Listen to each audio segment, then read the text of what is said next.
Hey guys, good morning. Doing a couple videos. It's obviously snowing like heck outside. So aside from doing a couple of the inside chores, trying to get caught up on my YouTube channel here a little bit. It's been pretty wild at work, and the Camaro has really taken up a lot of my time to try to get it back on the road, which it is back on the road. I want to talk to you guys, about my KFI winch. So Blackman sold me this winch. I initially obviously tried to put it on by myself. Was able to get the lead mounted and then get the winch itself mounted here.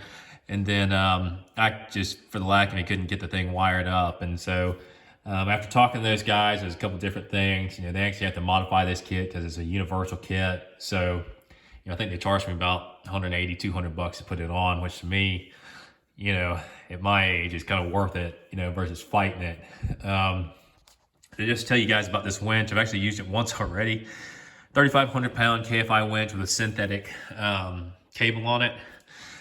So obviously you got your lock and engage here. One of the things that I didn't like was that initially I ended up stripping out this bolt right here.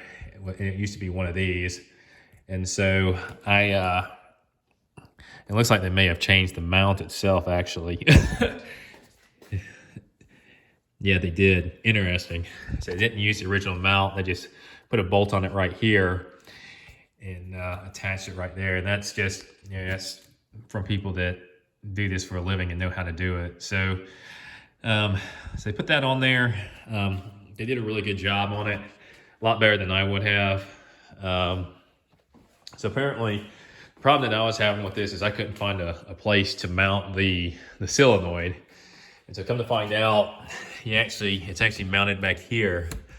It's like an L bracket that you have to buy from either Can-Am or somebody, and it mounts right there. So, my suggestion really is just pay the money to have somebody do it. At least on this bike, I didn't feel comfortable. There's a couple places I thought about putting it on there, but this bike was 11,500 bucks. More with the accessories. So really, I just thought that it would be good to have it professionally installed because you don't want to go drilling on a bike this expensive. At least I don't. It's a lot of money to me. So what they did is they retrofitted the kit. They shortened these wires, solenoids right there, because these two wires originally went all the way back here. So they shortened those, and then I can't really see what they did, but they ran it up. You can obviously see where it plugs in right there, the black wire there, and obviously the red over there. When it runs up, and it looks really, really good through up through the frame and all the bracketry and everything. So overall, I'm pretty happy with the winch. They were telling me that if it were actually a Can-Am winch, it probably would have gone a little bit smoother. But I've also heard the Can-Am winch is garbage. And honestly, I've heard the same thing about the Warrens lately, at least with their warranty and taking care of the customers. So that's why I went with the KFI. Will I do it again?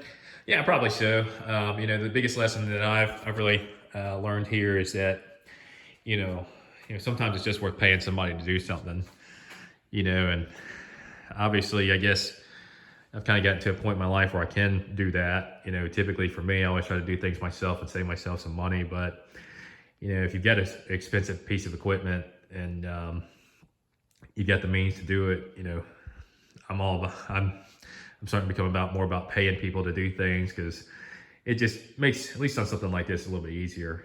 This is actually, in my opinion, working on ATVs is tougher than working on cars, because everything's so compartmentalized. It's tight. It's tough to get in there.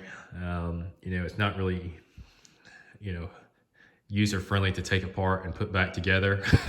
There's a lot of people out there probably disagree with me on that. But, overall, happy with it. Used it the other day, 3,500 pounds. It actually started to move the truck a little bit in the driveway whenever it was stuck. But the good part about this is, this is really a necessary thing to have if you're ever going to off-road by yourself, or, be out in the woods at some point by yourself. You can never go wrong with having a winch on your bike. This bike weighs almost 1,000 pounds. So really, you're not gonna be lifting this bike. So, I had a Honda 500 Foreman and you could lift it out of the mud hole. This one, I tried it the other day. It wasn't going to budge. But anyways, if you guys got any questions, feel free to post them down there at the bottom. It's KFI 3500 with a synthetic rope. And then they also, that's where they put the winch remote also. So they went ahead and hooked that up too, which was also nice because I originally didn't intend on doing that. So I'm actually glad that that's there. But anyways, like I said, get questions, feel free to like, subscribe, and also make a comment down at the bottom. Thank you.